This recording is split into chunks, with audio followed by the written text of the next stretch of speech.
महाभारत एक ऐसा महाकाव्य है जिसमें अनगिनत कहानियां छुपी हैं। कुछ कहानियां प्रसिद्ध हो गईं, लेकिन कुछ कहानियां समय की धारा में कहीं खो गईं। आज हम आपको एक ऐसी ही अनसुनी कथा सुनाने जा रहे हैं जिसमें दुर्योधन को अपने अभिमान की बड़ी कीमत चुकानी पड़ी। ये कहानी है दुर्योधन और गंधर्वों के संघर्ष की, जहां एक शक्तिशाली योद्धा जिसने पांडवों को हराने की ठान रखी थी, खुद युद्ध के मैदान में कैद हो गया। दुर्योधन और गंधर्वों का युद्ध।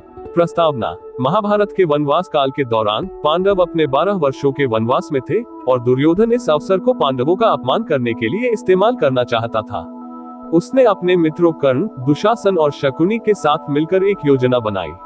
अगर मैं पांडवों को उनके वनवास में देखूं और उनके अपमान का आनंद लूं, तो कितना अच्छा होगा। ये सोचकर दुर्योधन अपनी विशाल सेना के साथ द्वैतवन, जहां पांडव निवास कर रहे थे, की ओर चल पड़ा। लेकिन नियति को कुछ और ही मंजूर था। गंधर्वों का सामना। जैसे ही दुर्योधन अपनी सेना के साथ वन में पहुंचा, वहां पहले से ही गंधर्वों का एक समूह मौजूद था।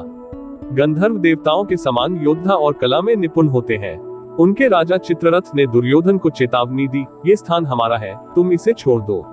दुर्योधन, जो हमेशा अपने बल और साम्राज्य के अभिमान में डूबा रहता था, भला ये कैसे सहन कर सकता था। उसने अपने सेनापतियों को आदेश दिया, इन गंधर्वों को हरा दो, ये जंगल अब हमारा होगा। युद्ध का प्रारंभ। दुर्योधन की सेना ने गंधर्वों पर हमला कर दिया, लेकिन उन्हें अंदाजा नहीं था कि गंधर्व केवल साधारण योद्धा नहीं थे, वे आसमान में उड़ सकते थे, मायावी शक्तियां चला सकते थे और किसी भी योद्धा को भ्रमित कर सकते थे। देखते ही देखते दुर्योधन की सेना बिखरने लगी।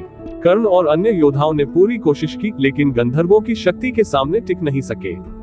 अंततः चित्ररथ ने दुर्योधन को परास्त कर दिया और उसे बंदी बना लिया।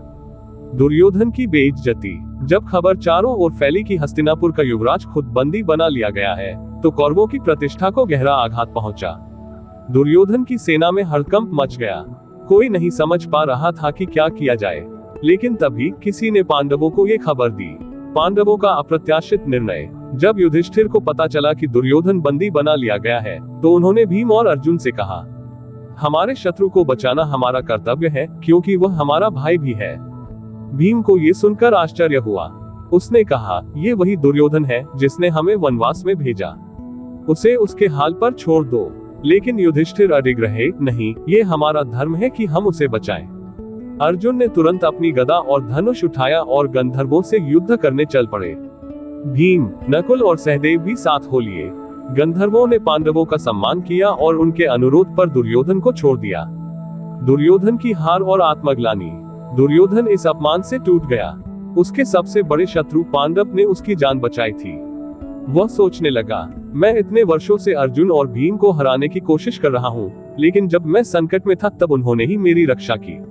क्या मैं सच में अधर्म के मार्ग पर हूँ? लेकिन शकुनी और कर्ण ने उसे समझाया, यह उनकी कूटनीति है, वे तुम्हें भ्रमित कर रहे हैं। तुम अब और भी महान योद्धा बन सकते हो, तुम्हें बस कर्ण पर विश्वास रखना होगा। और इस तरह दुर्योधन का अहंकार फिर से जाग उठा। निष्कर्ष: इस घटना ने दिखाया कि पांडवों का धर्म और दयालुता उनकी सबसे बड़ी ताकत थी, जबकि दुर्योधन का अहंकार ही उसकी सबसे बड़ी कमजोरी थी। अगर वह इस अपमान से सीख लेकर अपने मार्ग को बदलता, तो शायद महाभारत का युद्ध कभी हुआ ही नहीं होता। योजक चिन्ह, योजक चिन्ह, योजक चिन्ह। समापन वॉइस ओवर के अंत में बोलने के लिए। तो दोस्तों, ये थी महाभारत की एक अनसुनी कहानी। क्या आपको लगता है कि दुर्योधन को इस घटना से सीख लेनी चाहिए थी? अगर हाँ, तो कमेंट में अपनी राय जरूर दें। और अगर आपको यह वीडियो पसंद आया हो, तो लाइक, शेयर और सब्सक्राइब करना न भूलें। मिलते हैं अगली रोचक कथा में।